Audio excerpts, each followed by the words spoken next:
Assalamualaikum warahmatullahi wabarakatuh. Perkenalkan, nama saya Sri Wahyuni dengan NIM 18024445. Kelompok 5 akan membahas materi tentang analisis pengembalian mantan anggota ISIS ke negara asal dilihat dari segi hubungan internasional dengan beranggotakan Aris Ramdhani, Indah Darmayani, Muhammad Haikal, Rani Ratnawati, Reza Ananta, dan saya Sri Wahyuni.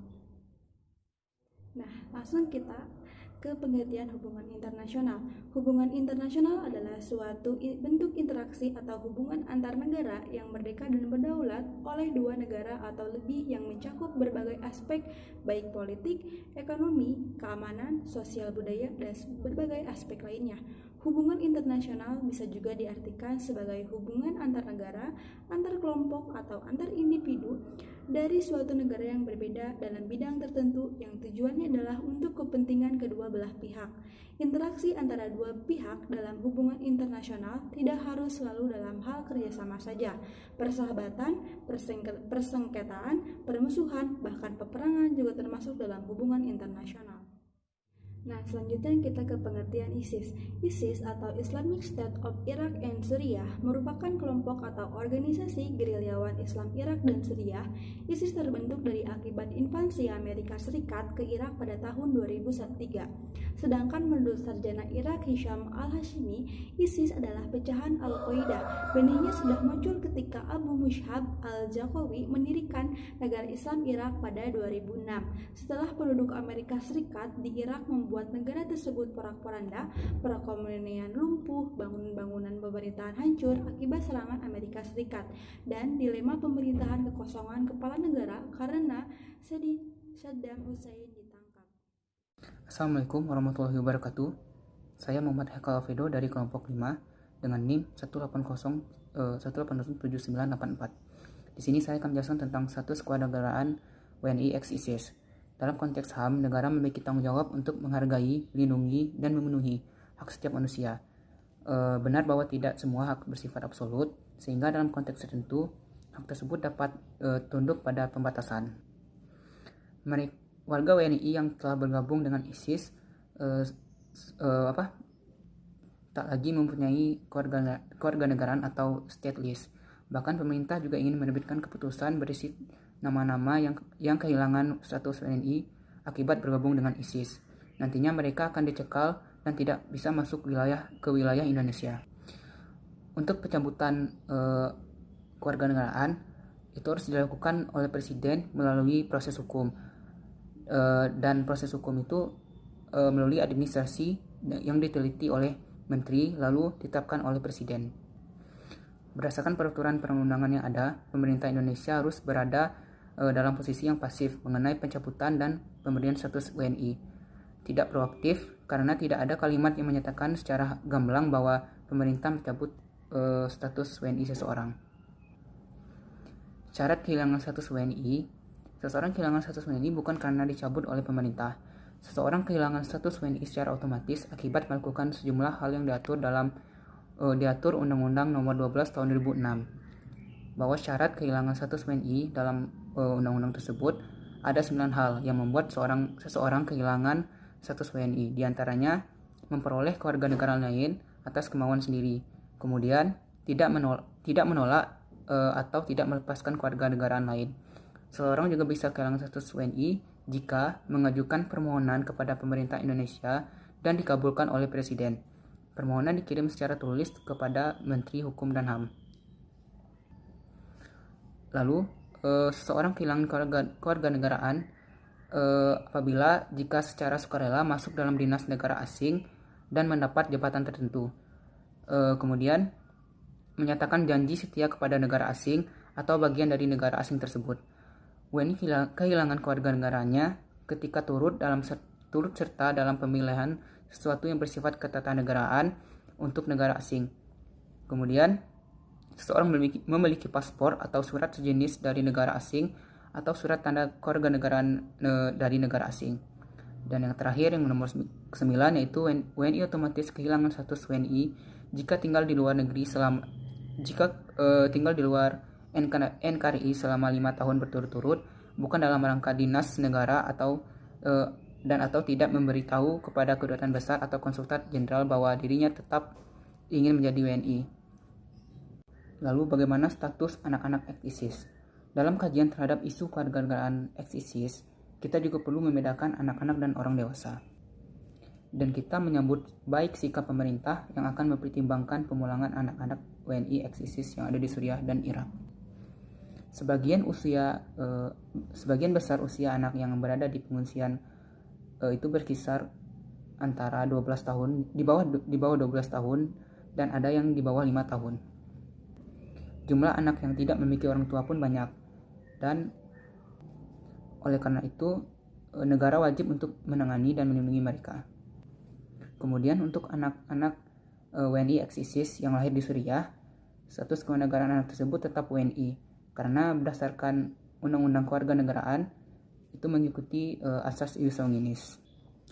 Status kewarganegaraan tidak bisa hilang sebelum mereka berusia 18 tahun atau usia mereka bisa menentukan sendiri kewarganegaraannya. Hal ini tercantum dalam pasal 4 Undang-Undang Nomor 12 Tahun 2006 tentang kewarganegaraan. Selain itu, pemerintah juga perlu melakukan asesmen mengenai status anak yang disebut sebagai anak WNI di Suriah dan Irak.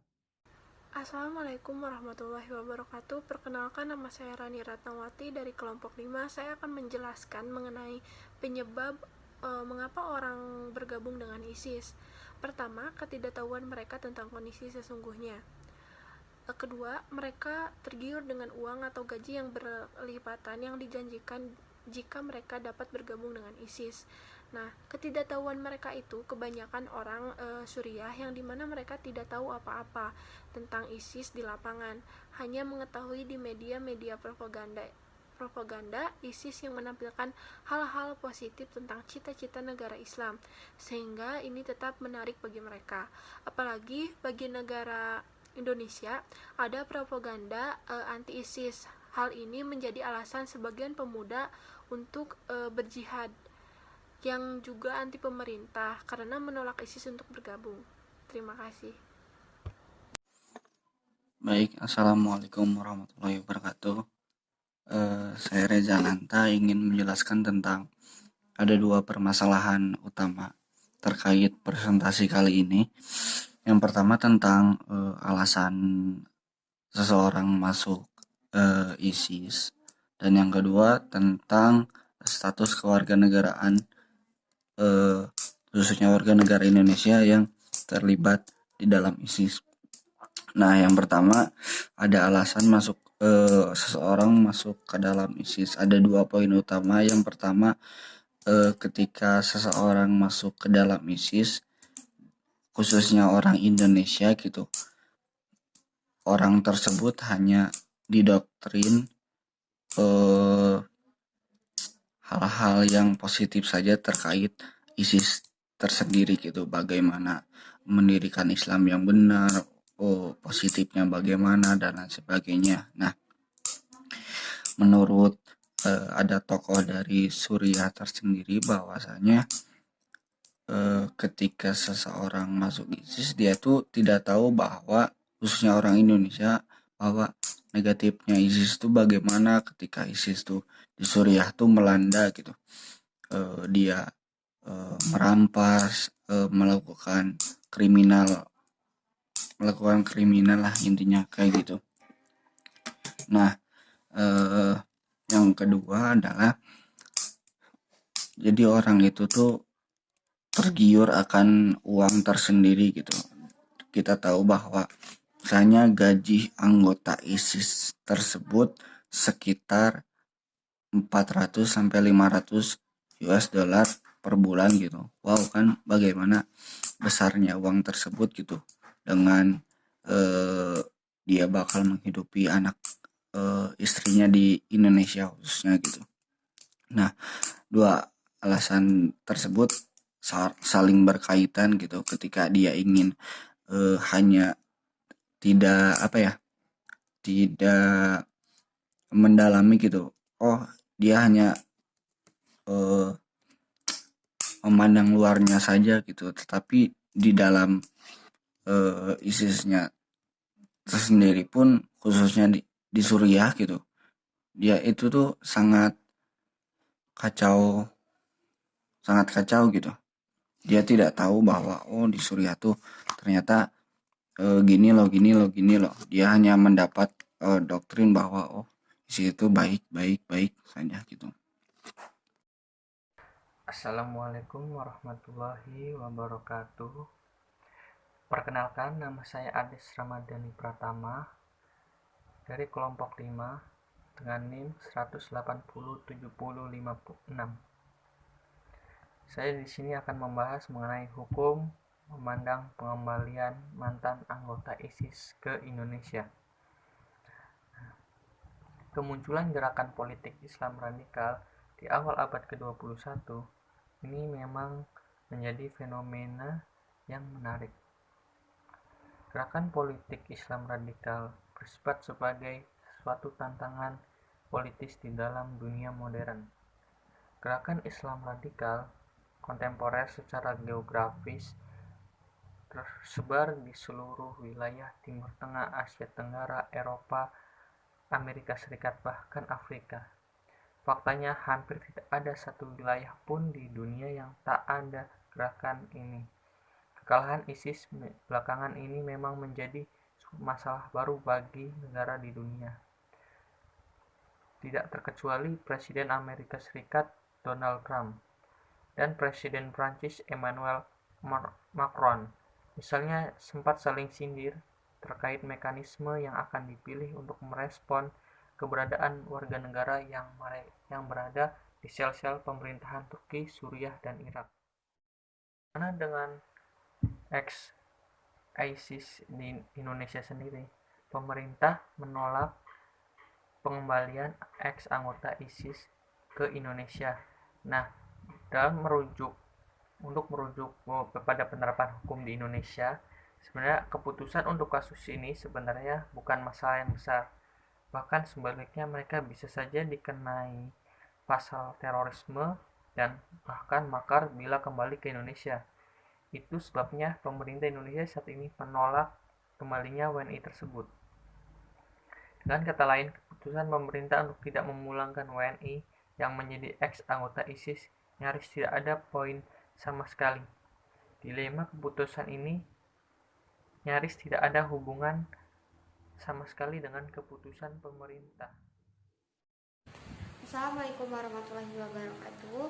Perkenalkan, nama saya Ina Darmayani dengan NIM 1802368. Baik, di sini saya akan menjelaskan tentang respon masyarakat Indonesia terhadap pengembalian anggota ISIS ke Indonesia.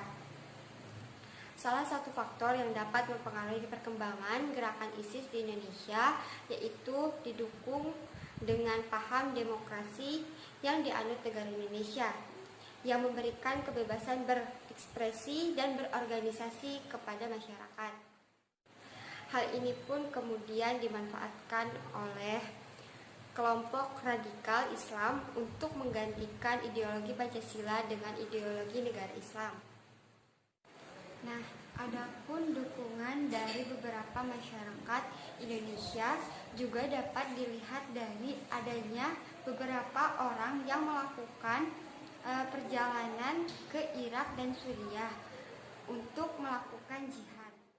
Nah, sebagai bukti atas aksi mereka di Indonesia adalah dengan adanya pengeboman dan aksi-aksi anarkis dengan menghancurkan fasilitas yang ada oleh beberapa kelompok yang mendukung pembentukan negara Islam.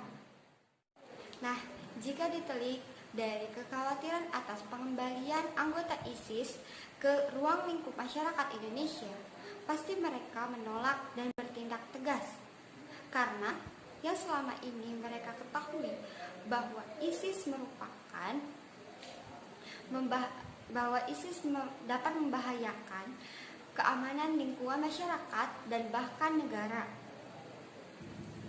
dan pula berdampak pada suatu agama tertentu yang mungkin bisa dikucilkan. Seperti kita ketahui bahwa ISIS berbau dengan agama Islam, sehingga terjadilah suatu kesalahpahaman dari masyarakat lain yang tidak memeluk agama Islam atas tindakan ISIS tersebut. Nah, tanggapan dari pemerintah pun, situasi dan kondisi ini merupakan tantangan tersendiri untuk menyelesaikan permasalahan ini, melindungi masyarakat Indonesia dari ancaman dan teror yang dapat merusak stabilitas bangsa. Dalam mengatasi permasalahan terorisme di Indonesia, pemerintah tidak hanya menggunakan kekuatan atau militerisme, namun juga dengan cara non-militerisme sebagai bentuk pencegahan. Untuk mencegah penyebaran pergerakan terorisme, BNPT menggunakan strategi seperti kontraradikalisme dengan memberikan dan menguatkan nilai-nilai moral bangsa dan